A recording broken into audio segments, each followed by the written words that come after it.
Hello students, welcome to the new video class 9। आज हम continue करेंगे अपने मैटर चैप्टर को और उसके अंदर पढ़ेंगे कि जो भी मैटर है उसको हम फर्दर कैसे क्लासिफाई करते हैं, उसके पीछे क्या क्या फैक्टर्स इफेक्ट डालते हैं और उसके अलावा उनको एक स्टेट से दूसरी स्टेट में कन्वर्ट करने के लिए हमें क्या क्या ऑपरेशंस अप्लाई करने पड़ते हैं। लेकिन उसको स्टडी करने से पहले हमें ये पता होना चाहिए कि मैटर होता क्या है। ये हम अपने #1 में बता चुके हैं कि हर वो ऑब्जेक्ट है, वो कितने स्मॉल साइज का हो कितना ही बड़े साइज का ऑब्जेक्ट हो, हर वो ऑब्जेक्ट जो कुछ ना कुछ अपना मास कंटेन करता है और वो स्पेस को भी ऑक्यूपाई करने का काम करता है, वो क्या होता है? मैटर। तो anything that occupy space and have mass is defined as the matter. वो मैटर हो सकता है वो हमें अपनी आईज से, नेक्ड आई से दिखाई दे या ना दिखाई दे, लेकिन वो मैटर होगा जो जिसका कुछ ना कुछ अपना मास होगा और वो कुछ ना कुछ स्पेस ऑक्यूपाई करता होगा। और अगर बात करें मैटर, मैटर क्या होगा? मैटर बनता है किस चीज से बनता है? वो बनता है एटम से। तो हम क्या बता सकते हैं कि जो मैटर की बेसिक यूनिट है, स्मॉलेस्ट यूनिट है, वो क्या होती है? वो होती है एटम, जो क्या होते हैं? वेरी माइन्यूट पार्टिकल्स होते हैं। तो ऐसे ही हमारे पास क्वेश्चन अराइज कर सकता है ना कि जो एटम है वो क्या होता है। तो हम क्या बता सकते हैं? जो फंडामेंटल यूनिट होती है, बेसिक यूनिट होती है किसकी? मैटर की, वो क्या होती है? एटम। क्योंकि एटम के ही बार बार रिपीटेशन से ही क्या होता है? कोई भी मैटर अपनी पर्टिकुलर शेप, अपने पर्टिकुलर वॉल्यूम को ऑक्यूपाई कर पाता है। तो देखिए, as smallest unit of matter, atom को हम कंबाइन कर सकते हैं दो या दो से अधिक डिफरेंट या similar, whatever they are of type. उनको जब हम कंबाइन करते हैं तो हमें क्या मिलता है? मॉलिक्यूल। तो एटम्स टुगेदर मेक्स दी मॉलिक्यूल। ठीक है। उसके बाद अगर बात कर लेते हैं एटम्स किसके के बने होते हैं, सब एटॉमिक पार्ट्स के बने होते हैं। क्योंकि हमें पता है हम एटम को ना फर्दर क्रिएट कर सकते हैं ना फर्दर डिस्ट्रॉय कर सकते हैं एटम के, लेकिन सब एटॉमिक पार्ट्स होते हैं। जैसे कि बात करें proton, electron and the neutron. तो अब प्रोटॉन क्या होते हैं? प्रोटॉन होते हैं पॉजिटिवली चार्ज पार्टिकल्स, ये हमें पता है। न्यूट्रॉन क्या होते हैं? नो चार्ज, जिनके ऊपर कोई भी चार्ज प्रेजेंट नहीं होता। लेकिन अगर बात करें इलेक्ट्रॉन्स की तो ये क्या होते हैं? नेगेटिवली चार्ज पार्टिकल्स होते हैं। अब अगर यहीं से हम देख लेते हैं कि अगर हम, ये क्या है? एक एटम का स्ट्रक्चर गिवन है, इसके जो सेंटर पे क्या होता है? न्यूक्लियस। सेंटर के न्यूक्लियस के अंदर हमें यहाँ पर विजिबल है, इसमें क्या क्या है? अगर ये जो बॉल्स हैं, ये अगर किसको रिप्रेजेंट कर रही है? न्यूट्रॉन्स को। और जो ब्लू सिंबल है, ब्लू पॉजिटिव सिंबल के साथ प्रेजेंट, ये क्या है? प्रोटॉन को। हम यहाँ से इजीली विजिबल है कि सेंटर पे क्या प्रेजेंट है? Proton and neutron. अगर बात करें rest of the particles means to say electrons, they are present in the outermost orbits. देखिए, इस ऑर्बिट में जितने भी ऑर्बिट्स प्रेजेंट है, जिनको हम क्या बोलते हैं? एनर्जी शेल्स बोलते हैं। इनमें क्या प्रेजेंट होते हैं? इलेक्ट्रॉन। तो हमें यहां से ये कंसेप्ट तो क्लियर हो गया कि एटम क्या होते हैं। अब उसके बाद अगर बात कर ले मैटर, तो मैटर हम हर किसी पर्टिकुलर सब्सटेंस की, पर्टिकुलर मटेरियल की अपनी अलग अलग प्रॉपर्टीज होती है। लेकिन मेनली जो फोकस रहता है वो दो तरह की प्रॉपर्टीज पर ही रहता है। वो क्या होती है? Physical properties and the physical chemical properties. अगर बात करें आप फिजिकल क्लासिफिकेशन की कि हम मैटर को कैसे क्लासिफाई कर सकते हैं, तो देखिए, सॉलिड, लिक्विड एंड गैसेस। और जो आज के अपनी वीडियो का कंसेप्ट रहेगा वो इन्हीं के रिगार्डिंग रहेगा। क्योंकि जो केमिकल क्लासिफिकेशन है ये हम कब पढ़ेंगे? ये हम चैप्टर 2 में पढ़ने वाले हैं। तो आज के लिए हमारा जो मेन है वो क्या रहेगा? इसके बारे में रहेगा, सॉलिड, लिक्विड और गैस के बारे में। तो ज्यादा समय वेस्ट ना करते हुए लेट्स मूव दी फर्दर। अब अगर बात कर लेते हैं फिजिकल, देखो क्लासिफिकेशन करेंगे मैटर की किसके अकॉर्डिंग कर सकते हैं हम? फिजिकल प्रॉपर्टीज के अकॉर्डिंग। तो हमें फर्स्ट ऑफ ऑल ये वेल सेटल्ड होना चाहिए हमारी माइंड के अंदर कि जो फिजिकल क्लासिफिकेशन होगी वो किसके ऊपर डिपेंड करेगी? फिजिकल प्रॉपर्टीज के ऊपर। तो हमें फिजिकल प्रॉपर्टीज के बारे में पता होना चाहिए। तो फिजिकल प्रॉपर्टीज में क्या क्या चीजें आ सकती है? क्या आ सकती है? जैसे स्टेट हो गया, solid state, liquid state, gaseous state. और क्या हो सकता है? कलर का भी डिफरेंस हो सकता है, साइज का डिफरेंस हो सकता है। ठीक है। जैसे लस्ट्रस की वो पर्टिकुलर चीज है, वो क्या है? लस्ट्रस है मींस टू से वो क्या है? हार्ड है, ब्रिटल है। लस्ट्रस अगर बात करें लस्ट्रस और नॉन लस्ट्रस, सोनरस और नॉन सोनरस, मींस टू से शाइनी और नॉन शाइनी। तो ऐसे कई सारी क्राइटेरिया होते हैं। तो देखिए, state, solid, liquid, gases, colour की बात कर लेते हैं कि डिफरेंट फॉर सेम मटेरियल। ये सारी चीजें हम अपनी दूसरी क्लास की वीडियोस में भी डिस्कस कर चुके हैं। तो इनके अकॉर्डिंग हम क्या पढ़ेंगे? फिजिकल प्रॉपर्टीज को पढ़ेंगे। तो इसके लिए आगे बढ़ते हैं। तो देखिए, अगर बात कर लेते हैं सबसे पहले प्रॉपर्टीज ऑफ सॉलिड्स की। सबसे पहले हमें पता है जो पार्टिकल्स होते हैं सॉलिड के, वो क्या होते हैं? एक दूसरे के टाइटली पैक्ड होते हैं। अगर वो एक दूसरे के साथ टाइटली पैक्ड है तो इसका मतलब क्या है, उनके बीच में जो फोर्स है, होल्ड करने की जो ताकत है, वो क्या है, स्ट्रॉन्ग फोर्स ऑफ अट्रैक्शन है, जिसके कारण वो क्या रहते हैं, एक साथ कंबाइंड रहते हैं और इसीलिए वो हमें हार्ड भी फील होते हैं। तो अगर एक बात देखो, जो एटम्स के बीच में जितनी ज्यादा फोर्स ऑफ अट्रैक्शन है, जितनी ज्यादा ताकत है, तो हमें उस फोर्स को लोअर डाउन करने के लिए उतना ही ज्यादा क्या करना पड़ेगा, उतना ही ज्यादा फोर्स लगाना पड़ेगा। वो फोर्स हम किसकी फॉर्म में लगाते हैं, वो टेम्परेचर की फॉर्म में, मीन्स टू से हीट की टर्म्स में लगाते हैं। तो अगर कोई पार्टिकल जिसकी फोर्स ऑफ अट्रैक्शन ज्यादा होगी तो उसके लिए हमें हीट भी ज्यादा देनी पड़ेगी, तो automatically their melting and boiling point will also be great. तो देखिए, अगर पहली बात कर लेते हैं, जो सॉलिड्स होते हैं ये टाइटली पैक्ड होते हैं, इनके जो पार्टिकल्स है, एटम्स है, टाइटली पैक्ड है। यहाँ से स्ट्रक्चर तो हमें क्लियर हो गया है, वेल सेटल हो गया इन माइंड। तो इसके अकॉर्डिंग अगर देखते हैं तो सॉलिड्स की क्या होती है, फिक्स शेप होती है, फिक्स्ड वॉल्यूम होती है। अब हमें ये भी पता, जो डेंसिटी है, जो रिजिडिटी क्या होती है कि एक पर्टिकुलर ऑब्जेक्ट अपनी पोजीशन पर ही बना रहता है, वो तो होती है रिजिडिटी। लेकिन अगर वो क्या हो, फ्लो करने लगे तो उस प्रॉपर्टी को हम बोलते हैं फ्लूइडिटी। तो ये क्या है, हाईली रिजिड होती है, मीन्स टू से ये क्या होते हैं, इनके अंदर फ्लूइडिटी तो होती ही नहीं, बिल्कुल भी 0% होती है। और जो फोर्स ऑफ अट्रैक्शन ज्यादा होने के कारण ये क्या होते हैं, टाइटली पैक्ड होते हैं। और हम एक एग्जांपल देखें तो हमें क्या पता है, हम किसी भी सॉलिड को जब कंप्रेस करते हैं वो बिल्कुल ना के बराबर कंप्रेस होते हैं, तो हम ये भी बता सकते हैं ये क्या होते हैं, नॉन कंप्रेसिबल होते हैं। तो यहां से हमें पता लग गया कि प्रॉपर्टीज ऑफ सॉलिड्स क्या होती है। उसके बाद देख लेते हैं क्या प्रॉपर्टीज ऑफ लिक्विड्स। अब हमें पता है सॉलिड्स के कंपैरिजन में जो फोर्स ऑफ अट्रैक्शन होती है इन केस ऑफ लिक्विड्स, वो क्या होती है, लिटिल बिट लोअर हो जाती है, जिसके कारण हमें हीट भी कम प्रोवाइड करनी पड़ती है उनकी फोर्स ऑफ अट्रैक्शन को ब्रेक डाउन करने के लिए। तो इसी के अकॉर्डिंग जब आप देखते हैं ना, इनकी वॉल्यूम तो फिक्स रहती है लेकिन शेप फिक्स नहीं रहती, क्योंकि जैसे अगर हम एक ग्लास ऑफ वाटर को कंटेन कर लेते हैं, इफ यू प्लेस इट और pour it into the glass, then it will take the shape of the glass. If you take it in some another tumbler, then it will take the shape of that tumbler. But the quantity doesn't change. Quantity remains the same as it was earlier as a glass of water. चाहे हम किसी भी बर्तन में, किसी भी utensil में उसको हम पोर करते हैं, लेकिन उसकी क्वांटिटी सेम रहती है, वॉल्यूम के अंदर कोई भी चेंज नहीं होता। अब उसके बाद देख लेते हैं, फिक्स्ड वॉल्यूम होती है, लेकिन बात करें रिजिड तो होते हैं लेकिन लेस रिजिड होते हैं, ठीक है। अगर बात कर ले लूजली पैक्ड, ये हम तो ऑलरेडी मेंशन कर चुके हैं, और ये स्लाइटली कंप्रेसिबल होते हैं, इनको कुछ परसेंट तक हम कंप्रेस कर सकते हैं as compared to the solids. Now let's move further, properties of gases. Gases की तो ना तो कोई फिक्स शेप होती है, ना ही फिक्स्ड वॉल्यूम होती है। What's the reason behind that? Because the force of attraction between the atoms of the gases are too weaker. जो इनको क्या बढ़ाती है, नॉन फिक्स शेप के और नॉन डेफिनेट वॉल्यूम और इस तरह से बना देती है। लेकिन अगर बात करें रिजिडिटी, रिजिडिटी तो इनमें ना की बराबर होती है, लेकिन फ्लूइडिटी क्या होती है, मैक्सिमम होती है। फ्लूइडिटी मतलब फ्लो करने की टेंडेंसी। अगर बात कर ले पार्टिकल्स क्या होते हैं, इंडिपेंडेंट होते हैं और ये हाईली कंप्रेसिबल होते हैं।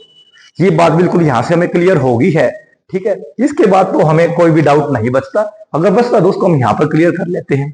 तो यहां पर हम कंपेयर कर सकते हैं किसको, सॉलिड, लिक्विड एंड गैसेस को। तो देखिए, अगर बात करें कंप्रेसिबिलिटी, देखो कंप्रेसिबिलिटी अगर बात करें, सबसे ज्यादा कंप्रेसिबल कौन होती है, गैसेस। अभी हमने बताया हम कंप्रेस कर सकते हैं। उससे ज्यादा कंप्रेसिबिलिटी किसकी हो जाती है, सॉरी उससे कम किसकी हो जाती है, लिक्विड की, और सॉलिड की सबसे ही कम होती है। तो यही बात यहां पर बताई है, गैसेस के अंदर कंप्रेसिबिलिटी हाई, लिक्विड के अंदर स्लाइट कम, और सॉलिड के अंदर तो बिल्कुल लो हो जाती है। फिर आ जाती है डेंसिटी।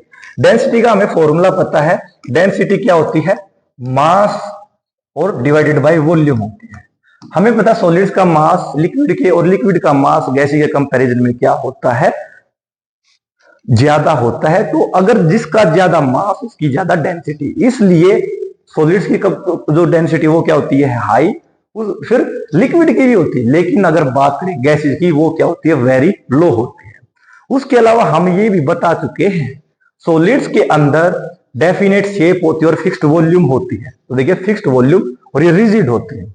अगर बात करें किसकी, हम बात कर लेते हैं लिक्विड्स की, तो ये क्या होते हैं, ये किसकी शेप ले लेते हैं, जिस कंटेनर में इनको पोर करते हैं। लेकिन इनकी वॉल्यूम क्या रहती है, अनचेंज रहती है, डेफिनेट होती है, वो चेंज नहीं होती।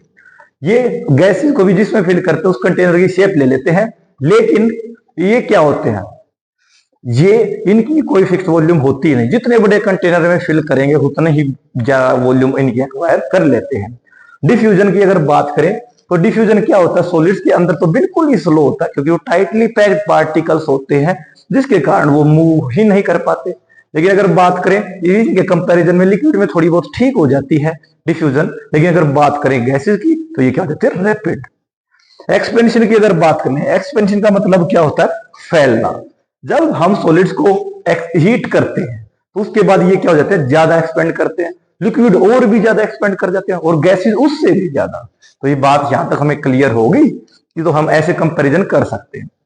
अब बात आ जाती है कि जब हम किसी भी पर्टिकुलर मटेरियल का, whether it is in solid state, liquid state और gases state, it doesn't matter, ठीक है, तो उसके ऊपर क्या टेम्परेचर का इफेक्ट पड़ता है, और टेम्परेचर का जब इफेक्ट पड़ता है तो वो किस तरह से वेरी करता है, उसके बारे में डिस्कस कर लेते हैं। तो ये बात तो क्लियर है, हर किसी स्टेट के अंदर एटम्स के बीच में क्या होती है, फोर्स ऑफ अट्रैक्शन होती है।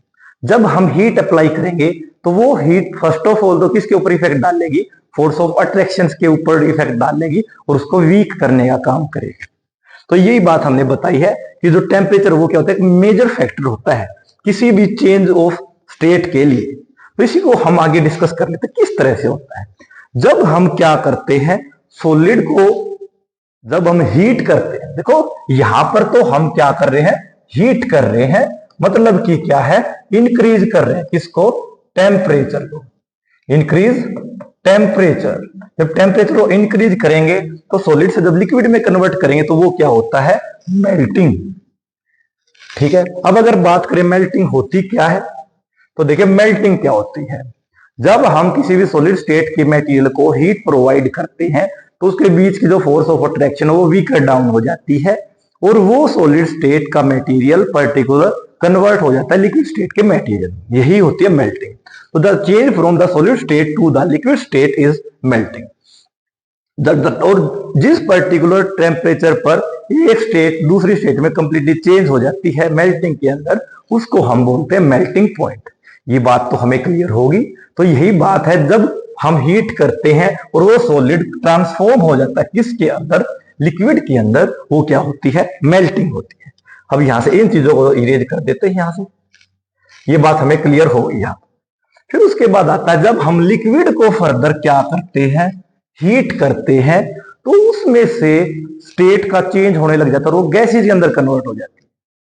तो उसमें क्या होता है, वेपर्स फॉर्म होने लग जाते हैं, और उस पर्टिकुलर प्रोसेस को हम बोलते हैं वेपराइजेशन, या इसको हम किससे डिनोट कर सकते हैं, इसको हम इवेपोरेशन भी बोल सकते हैं। इवेपोरेशन, ये बात यहां तक क्लियर है, इवेपोरेशन। तो देखो अगर हमें डिफाइन करना हो कि इवेपोरेशन क्या होता है, वेपराइजेशन क्या होता है, ये क्या होता है, सब्सटेंस का चेंज होता है कहां से कहां, लिक्विड से गैस में। और इवेपोरेशन क्या है, एक टाइप ऑफ वेपराइजेशन है। ये बात हमें क्लियर हो गई है, बिल्कुल, ये तो बहुत आसान सी बात है, ये बात यहां तक क्लियर होगी।